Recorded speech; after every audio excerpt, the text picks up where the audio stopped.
ನಮಸ್ತೆ ಸ್ನೇಹಿತರೆ, ನಾನು ದಿನೇಶ್ ಕೊಕ್ಕಡ, ಕೃಷಿ ಖುಷಿ ಚಾನಲ್ನ ಹೊಸ ವಿಡಿಯೋಗೆ ನಿಮಗೆಲ್ಲ ಸ್ವಾಗತ. ಈ ವಿಡಿಯೋದಲ್ಲಿ ಅಡಿಕೆ ತಳಿಗಳ ಬಗ್ಗೆ ಸ್ವಲ್ಪ ವಿಷಯವನ್ನು ತಿಳಿಯೋಣ.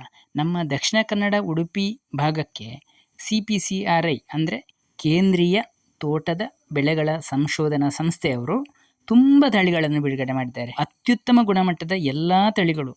ಹಾಗಾಗಿ ಈ ವಿಡಿಯೋದಲ್ಲಿ ಒಂದೊಂದೇ ತಳಿಗಳ ಬಗ್ಗೆ ಸ್ವಲ್ಪ ಹೆಚ್ಚಿನ ಮಾಹಿತಿಯನ್ನು ತಿಳಿಯೋಣ ಬನ್ನಿ. ಸ್ನೇಹಿತರೆ, ನಮ್ಮ ಹೈಬ್ರಿಡ್ ತಳಿಗಳೆಲ್ಲ ಬರಲಿಕ್ಕೆ ಮೊದಲು ಊರಿನ ತಳಿ ಅಂತ ಇತ್ತು.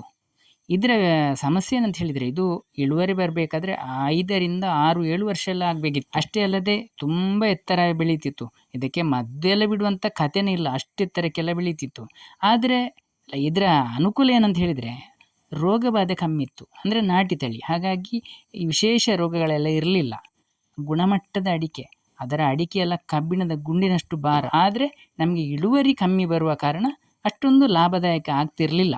ಇದೇ ಸಮಯಕ್ಕೆ CPCRIನವರು ಒಂದು ಹೊಸ ಹೈಬ್ರಿಡ್ ತಳಿಯನ್ನು ಬಿಡುಗಡೆ ಮಾಡಿದರು. ಅದೇ ಮಂಗಳ. 1972ನೇ ಇಸ್ವಿಗೆ ಈ ಮಂಗಳ ಎಂಬ ತಳಿಯನ್ನು ಬಿಡುಗಡೆ ಮಾಡಿದ್ದಾರೆ ಸ್ನೇಹಿತರೆ. ಈ ತಳಿಯ ವಿಶೇಷತೆ ಏನಂತ ಹೇಳಿದರೆ, ಇದು ಜಾಸ್ತಿ ಎತ್ತರ ಬೆಳೀತಿರಲಿಲ್ಲ. ಅಂದರೆ ನಾಟಿ ತಳಿಯಷ್ಟು ಎತ್ತರ ಬೆಳೀತಿರಲಿಲ್ಲ. ಅಷ್ಟೇ ಅಲ್ಲದೆ 3ರಿಂದ 4 ವರ್ಷಕ್ಕೆ ಇದರಲ್ಲಿ ಫಸಲು ಬರ್ತಿತ್ತು. ಒಳ್ಳೆಯ ಗುಣಮಟ್ಟದ ಕಾಯಿಗಳು. ಒಂದು ಅಡಿಕೆ ಮರದಲ್ಲಿ ಎವರೇಜು 3 kgವರೆಗೆ ಇಳುವರಿ ಬರ್ತಿತ್ತು. ನಾಟಿ ತಳಿಯಲ್ಲಿ 1.5 kg 2 kg ಬರ್ತಿತ್ತಷ್ಟೇ. ಈ ತಳಿಯಲ್ಲಿ 3 kgವರೆಗೆ ಬರುವಾಗ ಅತ್ಯಂತ ಇದು ಪ್ರಚಲಿತಗೊಂಡಿತು. ಅತಿ ಹೆಚ್ಚಿನ ಜಾಗದಲ್ಲಿ ದಕ್ಷಿಣ ಕನ್ನಡ ಉಡುಪಿ ಭಾಗದಲ್ಲಿ ಇದರ ಕೃಷಿಯನ್ನು ಮಾಡಲಿಕ್ಕೆ ಪ್ರಾರಂಭಿಸಿದರು. ಆನಂತರ 1985ನೇ ಇಸ್ವಿಗೆ ಪುನಃ ಒಂದು ತಳಿಯನ್ನು ಬಿಡುಗಡೆ ಮಾಡಿದರು. ಅದೇ ಸುಮಂಗಳ ಅಂತ. ಈ ತಳಿಯ ವಿಶೇಷತೆ ಏನಂತ ಹೇಳಿದರೆ, ಇದು ಹೂ ಬರಲಿಕ್ಕೆ 4ರಿಂದ 5 ವರ್ಷ ಬೇಕು. ಅಷ್ಟೇ ಅಲ್ಲದೆ ಒಳ್ಳೆಯ ಗುಣಮಟ್ಟದ ಅಡಿಕೆ. ಆದರೆ ಗಿಡ ಸ್ವಲ್ಪ ಎತ್ತರ ಜಾತಿ.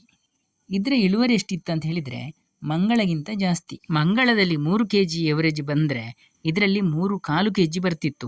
ಹಾಗಾಗಿ ತುಂಬ ಫೇಮಸ್ ಆಯ್ತಿದ್ದು. ಅದೇ ವರ್ಷದಲ್ಲಿ ಪುನಃ ಒಂದು ತಳಿಯನ್ನು ಬಿಡುಗಡೆ ಮಾಡಿದರು. ಅದು ಶ್ರೀಮಂಗಳ. ಇದು ಕೂಡ 3.25 kg ಎವರೇಜನ್ನು ಕೊಡ್ತಿತ್ತು. ಇದು ಕೂಡ ಸ್ವಲ್ಪ ಎತ್ತರ ಜಾತಿಯ ಮರ, ಒಳ್ಳೆಯ ಇಳುವರಿಯನ್ನು ಕೊಡುವಂತಹ ಒಂದು ಗಿಡ. ಸ್ನೇಹಿತರೆ, ನಂತರ 1991ರಲ್ಲಿ ಒಂದು ಒಳ್ಳೆಯ ತಳಿಯನ್ನು ಬಿಡುಗಡೆ ಮಾಡಿದರು. ಅದೇ ಮೋಹಿತ್ ನಗರ. ಇದು ಕೂಡ ಸ್ವಲ್ಪ ಎತ್ತರ ಜಾತಿಯ ಮರ. ಗಂಟುಗಳೆಲ್ಲ ಸ್ವಲ್ಪ ದೂರ ದೂರ, ಗೊನೆಗಳು ಕೂಡ ಸ್ವಲ್ಪ ನಮಗೆ ಗ್ಯಾಪ್ ಕೊಡ್ತದೆ ಮಧ್ಯದಲ್ಲಿ. ಇದರ ವಿಶೇಷತೆ ಏನಂತ ಹೇಳಿದರೆ, ಇದರಲ್ಲಿ ಅತ್ಯುತ್ತಮ ಇಳುವರಿ, 3ವರೆಗಿಂತ ಜಾಸ್ತಿ ಇಳುವರಿ. ಒಂದು ಗಿಡಕ್ಕೆ 3.25 kgವರೆಗೆ ಬರ್ತಿತ್ತು. ಹಾಗಾಗಿ ಪಶ್ಚಿಮ ಬಂಗಾಳ, ಕರ್ನಾಟಕ ಮತ್ತು ಕೇರಳದಲ್ಲಿ ಅತ್ಯಂತ ಪ್ರಚಲಿತಗೊಂಡಿದ್ದು. ಹೆಚ್ಚಿನ ಕೃಷಿಕರು ಇದನ್ನು ಕೃಷಿ ಮಾಡಿದ್ದಾರೆ. ಸ್ನೇಹಿತರೆ, 2006ನೇ ಇಸ್ವಿಗೆ ಇನ್ನೊಂದು ತಳಿಯನ್ನು ಬಿಡುಗಡೆ ಮಾಡಿದರು. ಅದೇ ಸ್ವರ್ಣಮಂಗಳ. ಇದು ಕೂಡ ಎತ್ತರ ಜಾತಿಯ ಮರ. ಇದು ಗಂಟುಗಳ ಅಂತರ ಕಡಿಮೆ ಇದ್ರೂ ಕೂಡ ಸ್ವಲ್ಪ ಎತ್ತರನೇ ಬೆಳೀತಿತ್ತು. ಇದರ ಎವರೇಜ್ ಇನ್ನೂ ಜಾಸ್ತಿ ಆಯಿತು. ಅಂದರೆ 3.25 kgಗಿಂತಲೂ ಹೆಚ್ಚು. ಒಂದೊಂದು ಅಡಿಕೆ ಮರದಲ್ಲಿ 4 kgವರೆಗೆ ಬರುವಷ್ಟು ಇಳುವರಿ ಬಂದಿದೆ ಸ್ವರ್ಣಮಂಗಲದಲ್ಲಿ. ಹಾಗಾಗಿ ದಕ್ಷಿಣ ಕನ್ನಡ ಉಡುಪಿ ಭಾಗದಲ್ಲಿ ಈ ಸ್ವರ್ಣಮಂಗಳ ತಳಿಯನ್ನು ಬೆಳೆಯುವವರ ಸಂಖ್ಯೆ ಕೂಡ ವಿಪರೀತ ಇದೆ. ಸ್ನೇಹಿತರೆ, CPCRI ಸಂಸ್ಥೆಗೆ 100 ವರ್ಷ ಆದುದರ ಸವಿನೆನಪಿಗಾಗಿ ಒಂದು ಹೊಸ ತಳಿಯನ್ನು ಬಿಡುಗಡೆ ಮಾಡಿದರು. ಅದುವೇ ಶತಮಂಗಳ. ಅತ್ಯುತ್ತಮ ಇಳುವರಿಯನ್ನು ಕೊಡುವಂಥ ಗಿಡ ಇದು. ಒಂದು ಅಡಿಕೆ ಗಿಡಕ್ಕೆ 4 kg ಎವರೇಜು. ಈ ತಳಿಗಳು ಗುಣಮಟ್ಟದ ಅಡಿಕೆಯನ್ನು ಕೊಡುವುದರ ಜೊತೆಗೆ ಜಾಸ್ತಿ ಎತ್ತರವನ್ನೂ ಬೆಳೆಯುವುದಿಲ್ಲ. ಅಷ್ಟೇ ಅಲ್ಲ, ಇದು ಕೆಂಪಡಿಕೆ ಮಾಡಲಿಕ್ಕೂ ಕೂಡ ಅತ್ಯುತ್ತಮ ಒಂದು ತಳಿ ಅಂತ ಹೇಳ್ತಾರೆ. ಅಂದರೆ ಕೆಲವು ಕಡೆಯಲ್ಲಿ ಬಿಳಿಗೋಟು ಮಾಡುವುದಿಲ್ಲ, ಎಳೆಕಾಯಿಯನ್ನು ಬೇಯಿಸಿ ಕೆಂಪಡಿಗೆ ಅಂತ ಮಾಡ್ತಾರೆ. ಅದಕ್ಕೂ ಕೂಡ ಅತ್ಯುತ್ತಮ ತಳಿ ಇದು. ಸ್ನೇಹಿತರೆ, ಒಂದು ಸಮಸ್ಯೆ ಏನಂತ ಹೇಳಿದರೆ, ಈ ಶತಮಂಗಳ ತಳಿಯ ಲಭ್ಯತೆ ತುಂಬ ಕಡಿಮೆ ಇದೆ. ಇದು ಜಾಸ್ತಿ ಸಂಖ್ಯೆಯಲ್ಲಿ ಇಲ್ಲ. ಇನ್ನು ಮುಂದೆ ವರ್ಷ ಹೋದಂತೆಲ್ಲ ಜಾಸ್ತಿ ತಳಿಗಳು, ಇದರ ಬಿತ್ತನೆ ಬೀಜಗಳು ಲಭ್ಯ ಆಗ್ಬೋದು. ಹಾಗಾಗಿ ಈಗ ಸದ್ಯಕ್ಕೆ ಇದರ ಲಭ್ಯತೆ ತುಂಬ ಕಡಿಮೆ ಇದೆ. ಸ್ನೇಹಿತರೆ, ಇನ್ನು ವಿಂಟರ್ ಮಂಗಳ ಅಂತ ಒಂದು ತಳಿ ಇದೆ. ಇದು ಡ್ವಾರ್ಫ್ ವೆರೈಟಿ ಅಂತ ಹೇಳ್ತಾರೆ. ಡ್ವಾರ್ಫ್ ವೆರೈಟಿ ಅಂತ ಹೇಳಿದರೆ ಕುಬ್ಜ ಗಿಡ ಅಂತ. ನಮ್ಮ ಅಡಿಕೆ ತೋಟಗಳಿಗೆ ಅತ್ಯಂತ ಸಮಸ್ಯೆ ಏನಂತ ಹೇಳಿದರೆ, ಮಳೆಗಾಲದಲ್ಲಿ ಕೊಳೆ ರೋಗ, ಇನ್ನಿತರ ರೋಗಗಳಿಗೆಲ್ಲ ಮದ್ದು ಬಿಡುವುದೇ ದೊಡ್ಡ ಸಮಸ್ಯೆ. ಯಾಕಂತ ಹೇಳಿದರೆ ಅಡಿಕೆ ಗಿಡಗಳ ಎತ್ತರ. ನಾವು ಇಂಟರ್ ಮಂಗಳ ಗಿಡವನ್ನು ನೆಟ್ಟರೆ ಇದು ಜಾಸ್ತಿ ಎತ್ತರನೇ ಬೆಳೆಯುವುದಿಲ್ಲ. ಗಂಟುಗಳು ತುಂಬ ಹತ್ತಿರ ಇರ್ತದೆ. ಒಳ್ಳೆಯ ಇಳುವರಿ. ನಮ್ಮ ದಕ್ಷಿಣ ಕನ್ನಡದಲ್ಲಿ ಅತಿ ಹೆಚ್ಚು ರೈತರು ಇದನ್ನು ಬೆಳೆದಿದ್ದಾರೆ ಸ್ನೇಹಿತರೆ. ಹಾಗೆಯೇ ಇನ್ನೊಂದು ಕುಬ್ಜ ಗಿಡಗಳ ಒಂದು ತಳಿಯನ್ನು ಬಿಡುಗಡೆ ಮಾಡಿದ್ದಾರೆ. ಅದುವೇ VTLH1 ಅಂತ, ಹಾಗೆಯೇ VTLH2 ಅಂತ. ಇದು 2006ನೇ ಇಸ್ವಿಗೆ ಬಿಡುಗಡೆ ಮಾಡಿದರು ಸ್ನೇಹಿತರೆ. ಜಾಸ್ತಿ ಜಾಗ ಇಲ್ಲದವರು ಈ ತಳಿಯನ್ನು ನೆಡಬಹುದು. ಇದರ ಸೋಗೆಗಳು ತುಂಬ ಗಿಡ್ಡ ಗಿಡ್ಡ ಇರ್ತದೆ. ಅಂದರೆ ಇದೊಂದು ರೀತಿಯ ಕುಳ್ಳ ಜಾತಿಯ ಗಿಡಗಳೇ. ಡ್ವಾರ್ಫ್ ವೆರೈಟಿ ಅಂತ ಹೇಳಿದರೆ ಹಾಗೆಯೇ ಅದು ಕುಳ್ಳ ಜಾತಿಯ ಗಿಡಗಳು. ಇದರ ಗಂಟುಗಳು ಕೂಡ ಅಷ್ಟೇ, ಹತ್ತಿರ ಒಂದಕ್ಕೆ ಒಂದು ತಾಗಿಕೊಂಡೇ ಇರ್ತದೆ. ಇದರ ಗೊನೆಗಳು ಕೂಡ ತುಂಬ ಜಾಸ್ತಿ ಉದ್ದ ಬರುವುದಿಲ್ಲ, ಗಿಡ್ಡ ಗಿಡ್ಡ ಗೊನೆಗಳು. ಹಾಗಾಗಿ ದ್ರಾಕ್ಷಿ ಗೊಂಚಲ್ನಾಗಿ ಇರ್ತದೆ. ಇದರ ಒಂದೇ ಒಂದು ಸಮಸ್ಯೆ ಏನಂತ ಹೇಳಿದರೆ, ಇದರ ಎವರೇಜು ಅಡಿಕೆ ನಮಗೆ ಸಿಗುವುದು ಕಡಿಮೆ, 1.5 ಇಂದ 2 kg ಬರ್ತದೆ ಅಷ್ಟೇ. ಹಾಗಾಗಿ ಜಾಸ್ತಿ ಪ್ರಮಾಣದ ಅಡಿಕೆ ಬೆಳೆಯುವವರಿಗೆ ಇದು ಅಷ್ಟೊಂದು ಸೂಕ್ತ ಅಲ್ಲ. ಆದರೆ ಭವಿಷ್ಯದಲ್ಲಿ ಯಾವುದೇ ಕೂಲಿ ಕೆಲಸಕ್ಕೆ ಜನ ಸಿಗಲಿಕ್ಕೆ ಕಷ್ಟ ಇದ್ದವರು, ಅಥವಾ ಸ್ವಂತ ನಾವೇ ನಮ್ಮ ತೋಟದ ಕೆಲಸವನ್ನು ಮಾಡಬೇಕಂತ ಅನಿವಾರ್ಯತೆ ಇದ್ದವರೆಲ್ಲ ಈ ತಳಿಯನ್ನು ಧಾರಾಳವಾಗಿ ಬೆಳೆಯಬಹುದು. ಒಣಗಿದ ಅಡಿಕೆಯ ಗುಣಮಟ್ಟ ಅಂತೂ ಒಳ್ಳೆಯ ರೀತಿಯಲ್ಲಿ ಇರ್ತದೆ. ಅಷ್ಟೇ ಅಲ್ಲದೆ ಇದರ ಬಿತ್ತನೆ ಬೀಜವನ್ನು ಆಯ್ಕೆ ಮಾಡುವಾಗ ನಾವು ಸ್ವಲ್ಪ ಜಾಗ್ರತೆ ಇರಬೇಕು. ಯಾಕಂತ ಹೇಳಿದರೆ 100 ಬಿತ್ತನೆ ಬೀಜದಲ್ಲಿ ಎಲ್ಲವೂ ಕುಬ್ಜ ತಳಿಗಳಾಗಿ ಬರುವುದಿಲ್ಲ. ಹಾಗಾಗಿ ಇದರ ದರವು ಸ್ವಲ್ಪ ಅಧಿಕವಾಗಿರ್ತದೆ.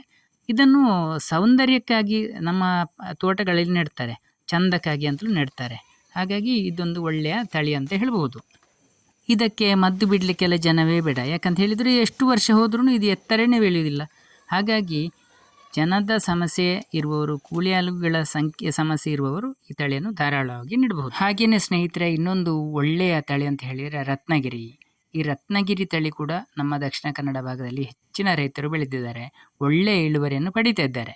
ಸ್ನೇಹಿತರೆ, ಈಗ ನಾವು ನೋಡಬೇಕಾದ ವಿಷಯ ಏನಂತ ಹೇಳಿದರೆ, ತಳಿಗಳ ಆಯ್ಕೆ ಮುಖ್ಯವೋ ಬಿತ್ತನೆ ಬೀಜದ ಆಯ್ಕೆ ಮುಖ್ಯವೋ ಅಂತ ಹೇಳಿದರೆ, ನಾವು ತಳಿಗಳನ್ನು ಆಯ್ಕೆ ಮಾಡುವುದಕ್ಕಿಂತ ಬಿತ್ತನೆ ಬೀಜದ ಆಯ್ಕೆಯಲ್ಲಿ ನಾವು ಯಾವುದೇ ರೀತಿಯಲ್ಲಿ ಎಡವಬಾರದು ಸ್ನೇಹಿತರೆ. ದಕ್ಷಿಣ ಕನ್ನಡಕ್ಕೆ ಈ ಎಲ್ಲ ತಳಿಗಳು ಕೂಡ ಅತ್ಯುತ್ತಮ ಫಲಿತಾಂಶವನ್ನು ಕೊಟ್ಟಿದೆ. ಯಾವ ತಳಿಗಳು ಕೂಡ ಮೇಲೂ ಅಲ್ಲ, ಯಾವ ತಳಿಗಳು ಕೂಡ ಕೀಳು ಅಲ್ಲ. ಅಷ್ಟು ಒಳ್ಳೆಯ ಗುಣಮಟ್ಟವನ್ನು ಎಲ್ಲ ತಳಿಗಳು ಹೊಂದಿದೆ. ಆದರೆ ವಿಷಯ ಏನಂತ ಹೇಳಿದರೆ, ನಾವು ಅಡಿಕೆ ಬಿತ್ತನೆ ಬೀಜವನ್ನು ಆಯ್ಕೆ ಮಾಡುವುದರಲ್ಲಿ ಹೆಚ್ಚಿನವರು ಕೃಷಿಕರು ಸೋಲ್ತಾ ಇದ್ದಾರೆ. ನಾವು ಕೆಲವರು ಗಡಿಬಿಡಿಯಲ್ಲಿ ನರ್ಸರಿಗಳಿಂದ ಕಳಪೆ ಗುಣಮಟ್ಟದ್ದನ್ನು ತರಬಹುದು, ಇಲ್ಲದಿದ್ದರೆ ಒಳ್ಳೆಯ ಗುಣಮಟ್ಟದ ಅಡಿಕೆಗಳು ವಿಶ್ವಾಸಾರ್ಹದ ನರ್ಸರಿಗಳಿಂದ ತರಬಹುದು. ಇಲ್ಲದಿದ್ದರೆ ನಾವು ಒಳ್ಳೆಯ ಒಂದು ತೋಟಕ್ಕೆ ಹೋಗಿ ನಮಗೆ ಗೊತ್ತಿರಬೇಕು ಯಾವ ರೀತಿಯಲ್ಲಿ ಬಿತ್ತನೆ ಬೀಜವನ್ನು ಆಯ್ಕೆ ಮಾಡಬೇಕು, ಯಾವ ಕ್ರಮದಿಂದ ಆಯ್ಕೆ ಮಾಡಬೇಕು, ಇದೆಲ್ಲ ನಾವು ತಿಳಿದುಕೊಂಡಿದ್ದರೆ ಒಂದು ಒಳ್ಳೆಯ ತೋಟವನ್ನು ಮಾಡಬಹುದು. ಅದು ಬಿಟ್ಟು ನಾವು ಕೇವಲ ತಳಿಗಳ ಬಗ್ಗೆ ಮಾತ್ರ ಗಮನ ಕೊಟ್ಟರೆ ನಮ್ಮ ತೋಟ ಉತ್ತಮ ತೋಟ ಆಗಲಿಕ್ಕೆ ಸಾಧ್ಯನೇ ಇಲ್ಲ ಸ್ನೇಹಿತರೆ. ಯಾಕಂತ ಹೇಳಿದರೆ CPCRI ನವರು ಬಿಡುಗಡೆ ಮಾಡಿದ ತಳಿಗಳು ಅದು ಎಷ್ಟೇ ಅವರ ತೋಟದಿಂದ ತಂದರೆ ಅದು ಒರಿಜಿನಲ್ ಆಗಿರ್ತದೆ. ಆದರೆ ನಾವು ಕೃಷಿಕರು ಕೃಷಿ ಮಾಡಿದ ನಂತರ ಆ ಗಿಡದಿಂದ ಬರುವ ತಳಿಗಳು ಅದು ಒರಿಜಿನಲ್ ಅಂತ ಹೇಳಲಿಕ್ಕೆ ಆಗುವುದಿಲ್ಲ. ಯಾಕಂತ ಹೇಳಿದರೆ ಅಕ್ಕಪಕ್ಕದಲ್ಲಿ ಬೇರೆ ರೀತಿಯ ತಳಿಗಳ ತೋಟಗಳಿದ್ದರೆ ಒಂದಕ್ಕೊಂದು ಕ್ರಾಸ್ ಬ್ರೀಡ್ ಆಗಿ ನಮ್ಮ ಶುದ್ಧ ತಳಿಗಳೆಲ್ಲ ಅದು ಹೋಗಿಯೇ ಇರ್ತದೆ. ನಾವು ಬಾಯಲ್ಲಿ ಹೇಳಬಹುದಷ್ಟೇ, ನಾನು ಇಂಟರ್ಸಿ ಮಂಗಳ ನೆಟ್ಟಿದ್ದೇನೆ, ನಾನು ಸ್ವರ್ಣಮಂಗಳ ನೆಟ್ಟಿದ್ದೇನೆ, ನಾನು ಶತಮಂಗಳ ನೆಟ್ಟಿದ್ದೇನೆ ಅಂತ. ಆದರೆ ನಾವು ನೆಟ್ಟದ್ದು ಕ್ರಾಸ್ ಬ್ರೀಡ್ ತಳಿಗಳನ್ನಾಗಿರ್ತದೆ. ಯಾಕಂತ ಹೇಳಿದರೆ ಪರಾಗಸ್ಪರ್ಶದಿಂದಾಗಿ ಅಕ್ಕಪಕ್ಕದಲ್ಲಿ ಬೇರೆ ಬೇರೆ ರೀತಿಯ ತೋಟಗಳಿದ್ದರೆ ಯಾವುದೇ ಕಾರಣಕ್ಕೂ ಅದು ಶುದ್ಧ ತಳಿಗಳಂತೂ ಆಗಿರಲಿಕ್ಕೆ ಸಾಧ್ಯತೆಯೇ ಇಲ್ಲ ಸ್ನೇಹಿತರೆ. ಇಲ್ಲಿ ನಾವು ಏನು ಮಾಡಬೇಕಂತ ಹೇಳಿದರೆ, ಪ್ರತಿಯೊಂದು ಗಿಡಗಳಿಂದಲೂ ಒಳ್ಳೆಯ ತೋಟಕ್ಕೆ ಹೋಗಿ ಜಾಸ್ತಿ ಅಡಕೆಯನ್ನು ಬೇರೆ ಬೇರೆ ಗಿಡಗಳಿಂದ ಆಯ್ದುಕೊಳ್ಬೇಕು. ಹಾಗಾದಾಗ ಮಾತ್ರ ನಮ್ಮ ತೋಟ ಕೂಡ ಅದೇ ರೀತಿಯ ಒಂದು ತೋಟವಾಗಿ ಬೆಳವಣಿಗೆ ಆಗ್ತದೆ. ಅದು ಬಿಟ್ಟು ನಾವು ಕೇವಲ 1-2 ಗಿಡಗಳಿಂದಲೇ ನಮಗೆ ಬೇಕಾದಷ್ಟು ಅಡಿಕೆಗಳನ್ನು ಆಯ್ದುಕೊಂಡ್ರೆ ನಮ್ಮ ತೋಟ ಒಂದು ಉತ್ತಮ ಗುಣಮಟ್ಟದ ತೋಟ ಆಗಲಿಕ್ಕೆ ಸಾಧ್ಯನೇ ಇಲ್ಲ ಸ್ನೇಹಿತರೆ. ಈ ವಿಡಿಯೋ ಮಾಹಿತಿ ಇಷ್ಟವಾಗಿದ್ದರೆ, ಸಬ್ಸ್ಕ್ರೈಬ್ ಮಾಡದೆ ನೋಡ್ತಿದ್ದರೆ ದಯವಿಟ್ಟು ಸಬ್ಸ್ಕ್ರೈಬ್ ಮಾಡಿ, ಹಾಗೆಯೇ ಒಂದು ಲೈಕ್ ಕೊಡಿ. ಇನ್ನೊಂದು ವಿಡಿಯೋನಿಗೆ ಮತ್ತೆ ಸಿಗೋಣ. ಧನ್ಯವಾದಗಳು.